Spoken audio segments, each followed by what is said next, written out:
മാസപ്പടി കേസിൽ വീണ ടിയുടെ ലോക്കർ തുറന്ന് പരിശോധിക്കാൻ ഇഡി. HDFC ബാങ്കിലെ ലോക്കറാണ് പരിശോധിക്കുക. തുടർ നടപടിയായി വീണയുടെ സ്വത്തുക്കളും ഇഡി കണ്ടുകെട്ടിയേക്കും. റെയ്ഡിൽ പിടിച്ചെടുത്ത രേഖകളുടെ പരിശോധനയ്ക്ക് ശേഷം വീണയെയും CMRL joint MD Sharan S കർത്തയെയും ചോദ്യം ചെയ്യും.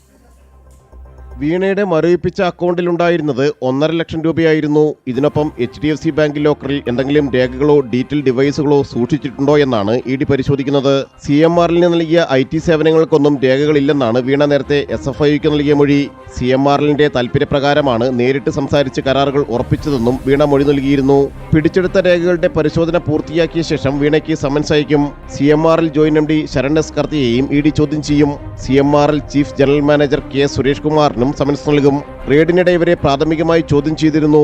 CMRLന്റെ computer system, server, HR software എന്നിവയുടെ പരിപാലനത്തിനുള്ള ഉപദേശം നൽകിയതിനാണ് 2.78 കോടി രൂപ കൈപ്പറ്റിയതെന്നാണ് വിശദീകരണമെങ്കിലും IT സേവനങ്ങളൊന്നും വീണയുടെ എക്സാലോജിക് CMRLന് നൽകിയിരുന്നില്ല. ജനം, കൊച്ചി.